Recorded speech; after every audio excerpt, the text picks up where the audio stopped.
Pernah nggak sih ngerasa kalau di dunia sekarang ini kayak ada satu aturan nggak tertulis? Kalau mau sukses, ya wajib punya ijazah sarjana. Seolah-olah itu tuh tiket emas satu-satunya buat punya kehidupan yang layak. Tapi, apa iya beneran begitu? Nah, pertanyaan barusan itu jadi inti dari obrolan kita kali ini. Kita bakal ngebongkar sebuah fenomena global, sebuah kegilaan tersembunyi yang namanya mungkin asing di telinga Anda. Tapi dampaknya, wah, terasa banget di sekitar kita. Oke, kita mulai ya. Ternyata nih, tekanan sosial yang kita rasain bareng-bareng itu ada namanya loh. Kita akan coba lihat ini dari kacamata seorang filsuf Jerman yang udah dari lama ngelihat ada yang salah besar dalam cara kita memandang pendidikan. Dan namanya adalah Akademisierungswahn. Kedengarannya rumit ya.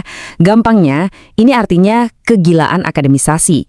Ini tuh keyakinan yang keliru. Kalau satu-satunya pendidikan yang berharga dan bergengsi, itu ya cuma di universitas.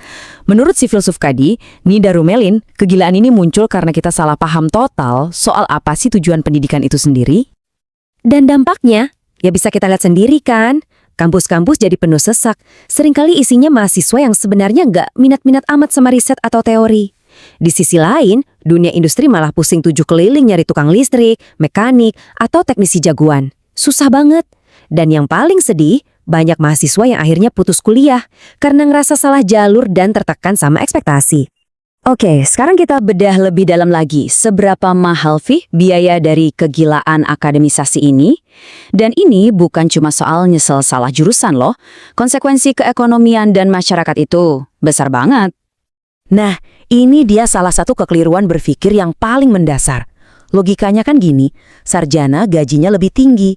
Berarti kalau suatu negara punya banyak sarjana, pasti negaranya makin kaya dong. Kedengarannya masuk akal ya? Ternyata salah besar. Gaji tinggi per orang itu nggak otomatis bikin ekonomi sebuah negara jadi sehat. Kok bisa? Yuk kita lihat. Biar kebayang, kita pakai contoh tukang listrik aja. Dulu nih, masang listrik di gedung-gedung pencakar langit itu kerjaannya teknisi ahli dari sekolah kejuruan. Kualitasnya? Jangan ditanya. Top banget.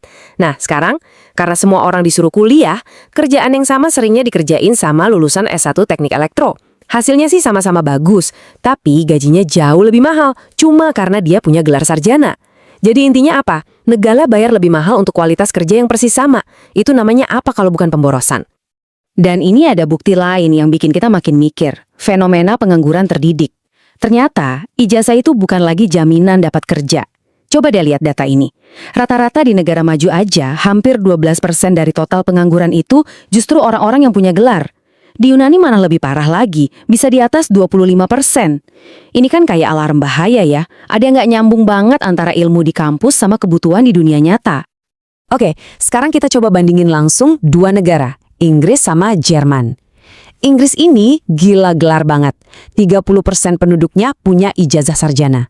Tapi, lihat deh, tingkat pengangguran di kalangan anak mudanya yang bergelar itu sampai 20%. Sekarang bandingin sama Jerman. Yang punya gelar cuma 17%, jauh lebih sedikit.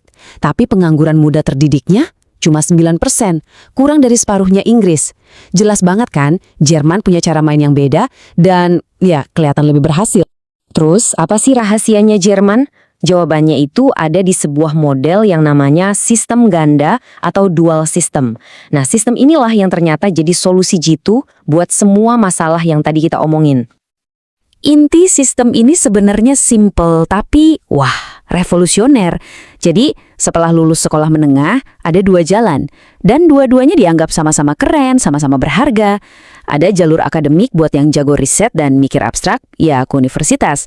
Terus ada jalur vokasi atau kejuruan buat yang tangannya hidup, yang jago di keterampilan praktik. Keduanya diakui negara, dihargai masyarakat. Gak ada tuh istilah pilihan kelas 2. Dan hasilnya luar biasa. Dengan sistem ini, industri nggak bakal kekurangan tenaga ahli, otomatis angka pengangguran jadi lebih rendah, kampus juga jadi lebih fokus, isinya ya orang-orang yang emang niatnya jadi peneliti. Tapi yang paling penting, setiap orang bisa nemuin jalurnya sendiri sesuai bakatnya, tanpa harus ngerasa gagal cuma karena nggak masuk universitas. Tapi, tunggu dulu. Argumen si filsuf Jerman ini nggak cuma soal duit dan ekonomi loh, dia ngajak kita mikir lebih dalam lagi. Soal apa sih arti pendidikan yang sesungguhnya? Inilah landasan filosofis kenapa sistem ganda itu bisa berhasil. Kutipan ini dalam banget ya.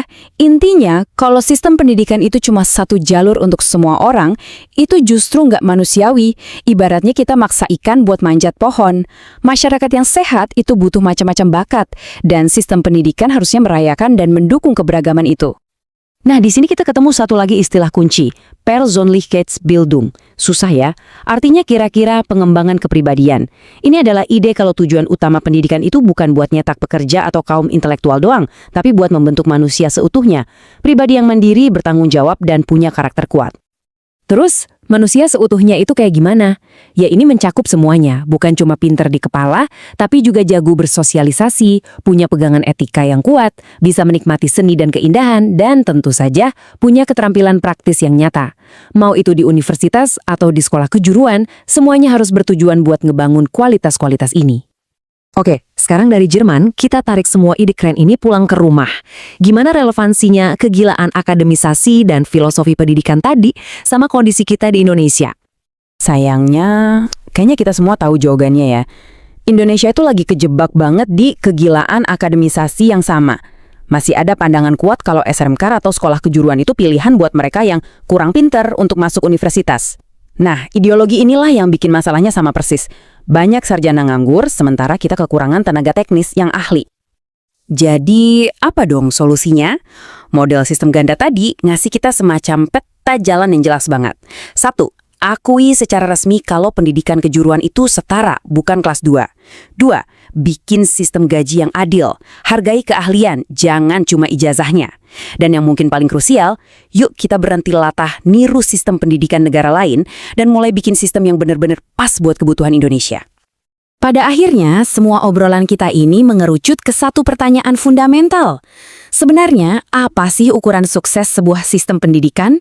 Apakah cuma selembar kertas bernama ijazah yang kita pajang di dinding?